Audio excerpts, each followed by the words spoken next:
The méthode. Je vous donne mon secret là. J'ai réussi à avoir 18 de moyenne en Excel, donc j'étais trop contente. J'ai réussi à m'en sortir à un de mes contrôles de maths. J'ai réussi à avoir 16 alors que, enfin, je ne suis pas très maths, notamment grâce à cette méthode. Donc bref, trêve de suspense, cette méthode est très simple. En fait, elle consiste à... Salut tout le monde, j'espère que vous allez bien. Si ça va pas, recevez ma joie, je vous envoie vraiment plein de joie. Bienvenue dans cette nouvelle vidéo. Alors ça va être une vidéo organisation et méthode de révision. Si vous ne me connaissez pas, moi c'est Rachel Lustica. J'ai 20 ans et je suis étudiante en DUT technique de commercialisation. Donc je suis en deuxième année, actuellement je suis dans mon semestre 4.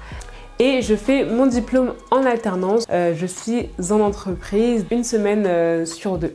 Et dans cette vidéo, je me propose de partager avec vous comment est-ce que vous pouvez vous organiser en termes de cours pour pouvoir faire tout ce que vous avez à faire et obtenir les résultats que vous souhaitez obtenir. Avant d'aller plus loin dans la vidéo, je sais que vous avez hâte et je sais que le sujet va vous intéresser, en tout cas j'espère. J'aimerais juste dire un grand merci à mavoix.org de sponsoriser cette vidéo. Donc si vous ne connaissez pas mavoix.org, c'est une plateforme qui aide les jeunes dans leur orientation, dans leur vie professionnelle et je trouve la plateforme juste top et je voulais absolument vous en parler avant de continuer la vidéo parce qu'on est vraiment dans le vif du sujet. Alors il faut savoir que 2 ans avant de réussir mon semestre 3, donc je suis vraiment très fière. J'étais complètement perdue dans mon orientation.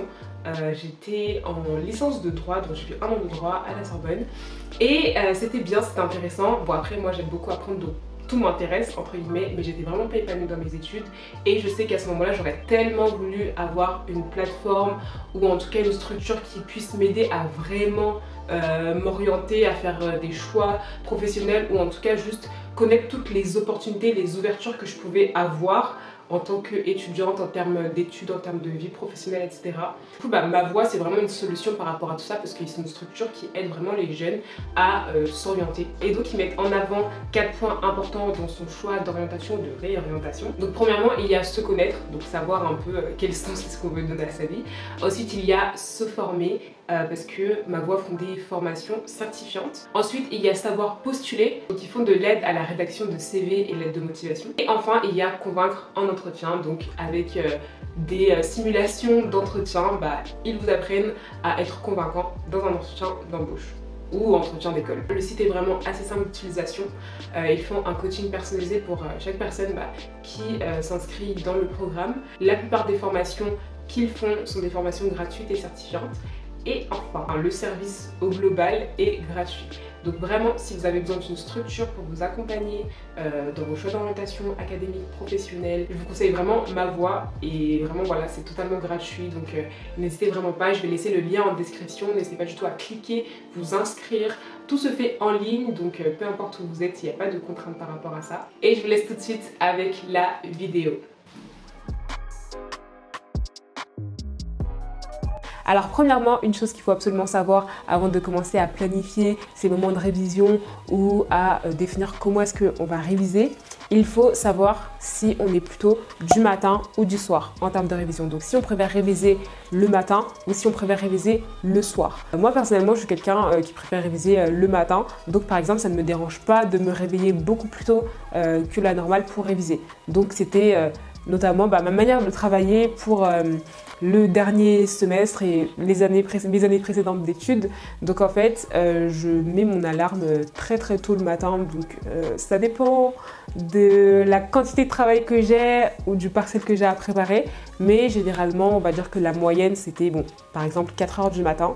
Des fois c'est plus tôt, des fois c'est un petit peu plus tard, mais en tout cas je préfère me réveiller tôt pour réviser plutôt que de rester jusqu'à minuit, 1h du matin à réviser le soir. Ça c'est ma manière de fonctionner. Donc il faut aussi connaître sa propre manière de fonctionner en termes de temps, si on préfère travailler le matin ou le soir.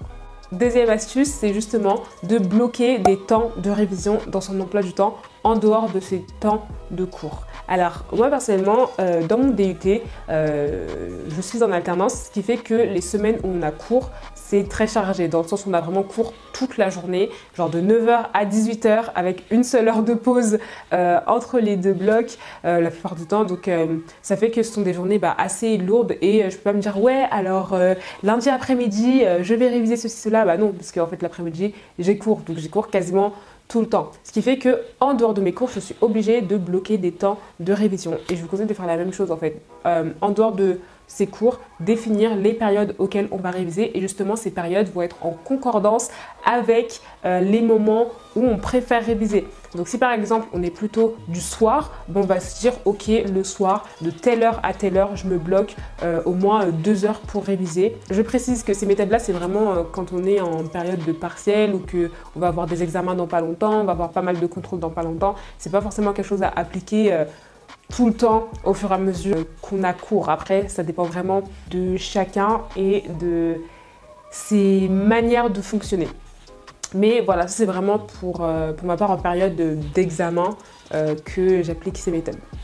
Donc voilà, ça veut dire bloquer au moins, on va dire 2 heures de révision pour pouvoir travailler, avancer au moment le plus favorable, où on se sent le plus concentré, où on est le plus apte à travailler. C'est important de bloquer, on va dire, au moins 2 heures, puisque 2 heures, c'est vraiment le juste milieu pour à la fois commencer à être assez concentré pour comprendre son sujet et l'absorber. Et c'est ni trop long ni trop court en fait. Quand on commence à réviser, généralement, il faut au moins une bonne demi-heure pour se mettre bien dans le bain. Après, bon, si on travaille que 1 heure, c'est pas énorme, mais si on travaille au moins 2 heures, ça va pour absorber certaines informations. C'est pas du tout obligé que ce soit 2 heures d'affilée sans pause que vous enchaînez. Alors si vous arrivez à enchaîner 2 heures de travail sans pause, tant mieux, mais le mieux c'est de faire des pauses et je vous conseille d'utiliser la méthode Pomodoro. Donc la méthode Pomodoro elle consiste à travailler 25 minutes et à faire 5 minutes de pause. Il y a aussi une autre méthode qui consiste à travailler 50 minutes et à faire 10 minutes de pause. Moi souvent j'utilise la méthode Pomodoro et généralement quand je révise je bloque pas 2 heures mais au moins 3 heures voire 4 heures dépendamment des sujets que j'ai à préparer. Personnellement, j'avoue que des fois, je déborde sur mes pauses. Donc, des fois, les 5 minutes deviennent 7 à 8 minutes, voire 10 minutes. Mais quand c'est comme ça, je réajuste évidemment. Si je sais que j'ai fait une pause de 10 minutes avant, au lieu de travailler 25 minutes, je vais travailler une demi-heure, 35 minutes, etc. Enfin, vraiment moduler, adapter selon votre rythme et votre manière de fonctionner. Pendant ces sessions de temps, il faut savoir que vous devez couper vos notifications. Voilà, c'est ça qui est important en fait, parce que dire oui, je vais réviser pendant 2 heures, ça tout le monde peut le faire. Mais réviser pendant 2 heures en étant concentré, en faisant vraiment du deep work, on appelle ça, ça demande vraiment plus de force mentale, on va dire. Donc le but c'est vraiment pendant le temps que vous allez bloquer, que ce soit le matin ou le soir, c'est d'avoir 0 notification, de vraiment mettre votre téléphone loin, ou si vous en avez besoin pour réviser, c'est vraiment vous mettre en ne pas déranger si vous avez un iPhone, ou en tout cas couper le son, couper le vibreur, couper toutes les notifications que vous pouvez avoir parce que en fait dès qu'on reçoit une notification, ça bouleverse trop notre cerveau en fait, ça nous déconcentre et ça nous donne envie de faire autre chose parce que entre étudiants, on sait que parfois c'est difficile de se mettre à réviser. Alors vraiment, quand on arrive à se mettre à réviser, il ne faut pas que ce soit une notification qui puisse commencer à nous distraire ou à justement nous sortir de notre focus moment là, du moment où on était concentré. Donc voilà, vraiment le but c'est de couper ces notifications. Si on peut éteindre son téléphone, éteindre son téléphone. Enfin, vraiment faire en sorte de construire un environnement où il n'y a pas autre chose qui va nous distraire. On ne va pas faire autre chose que travailler sur son sujet, préparer son contrôle, préparer son partiel, etc. Et après, un autre conseil, toujours par rapport à tout ce qui est environnement, c'est de se construire un espace de travail. Moi par exemple, j'ai la manie des surfaces plates. Moi j'aime bien quand les bureaux, les surfaces sont lisses et plates et qu'il n'y a rien. Moi, ça m'aide à me concentrer. Trouvez votre moyen de créer votre espace de travail. Mettez aussi en place des actions que vous allez faire qui vont indiquer à votre cerveau que, ok, là, on va se mettre à réviser. Donc, mets-toi en fait en mode révision. Trouvez des petites actions comme ça que vous allez poser qui vont vraiment être des signaux d'alerte presque à votre cerveau pour qu'ils comprennent que, ok, là, on se concentre, là, il n'y a plus de distraction, là, voilà, on a mis le téléphone de côté, etc. C'est l'heure de se concentrer. Moi, par exemple, ce que je fais, c'est que quand je révise très, très tôt le matin, donc presque la nuit, c'est que j'allume ma ring light.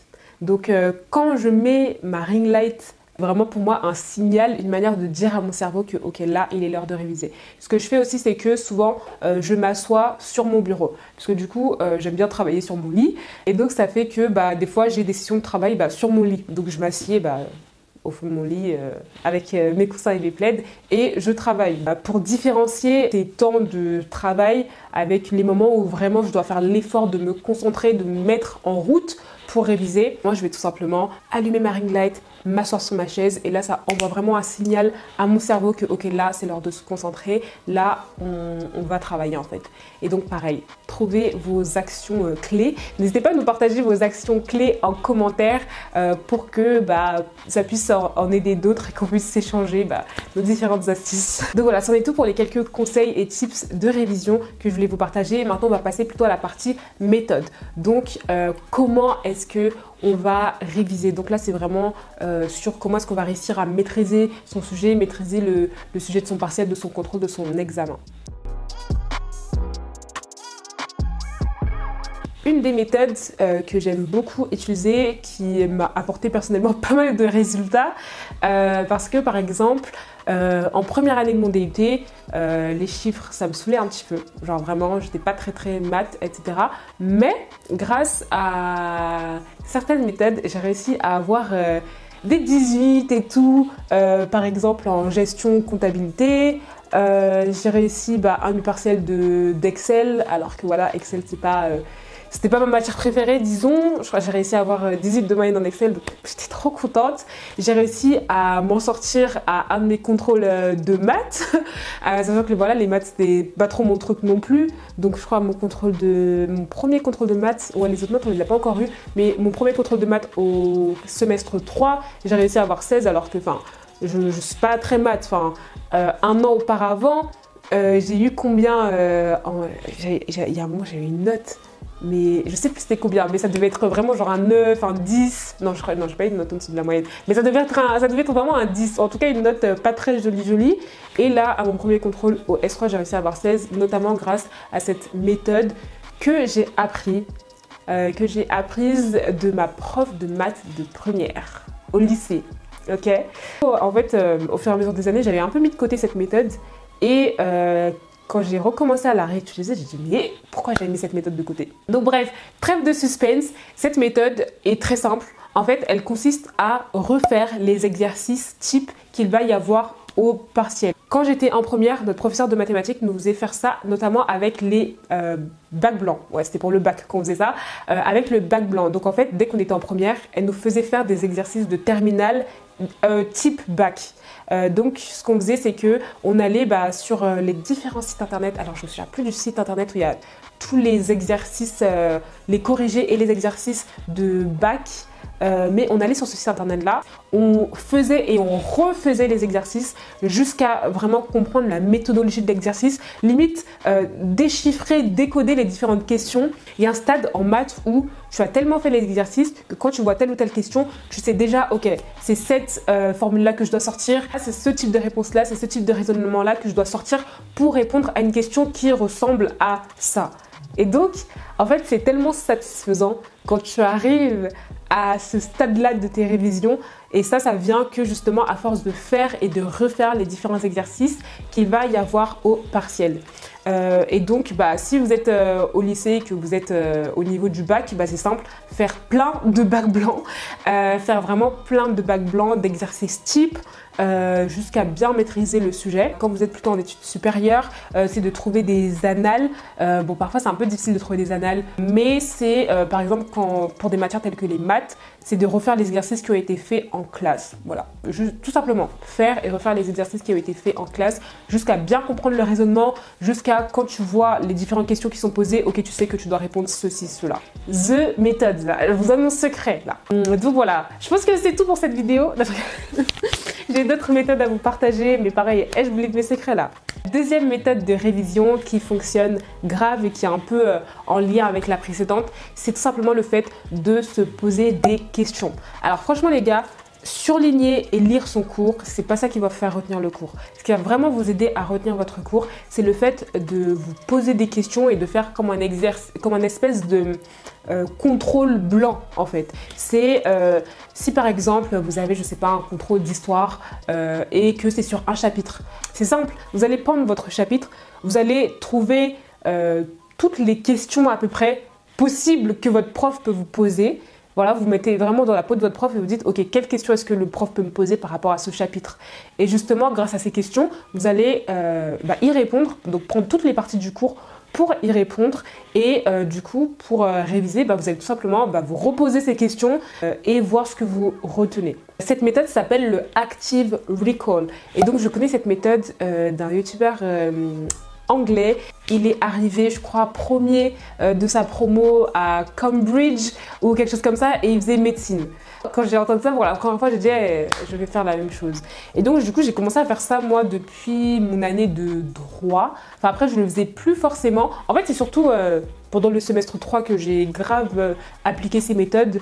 Parce qu'il y a des moments en fait j'avais un peu le couteau sous la gorge étant donné que comme j'étais en alternance et que j'étais en cours une semaine sur deux, ça fait que pour les révisions, j'étais obligée de trouver des manières efficaces de réviser parce que mes temps de révision étaient un peu plus réduits. Cette méthode était vraiment efficace. Et d'ailleurs, quand j'étais en licence de droit, parce que j'ai fait une première année de droit avant de me réorienter dans mon DUT, une professeure qui nous avait également partagé cette même méthode. Elle, ce qu'elle faisait, c'est qu'elle faisait vraiment plus des mini-questions sur limite les sous-parties de son cours. Et ça fait que elle, son partiel, c'était vraiment genre des questions. Son partiel, c'était 40 questions comme ça.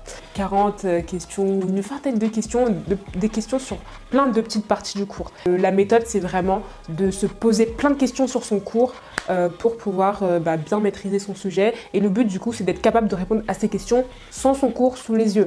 Donc, premier tour, vous allez essayer de répondre aux questions en vous aidant du cours. Ensuite, cahier fermé. Et ensuite, c'est dans les réponses que vous êtes faites, c'est voir là où vous avez manqué quelques informations, etc. pour pouvoir les ressurligner, stabilité si besoin.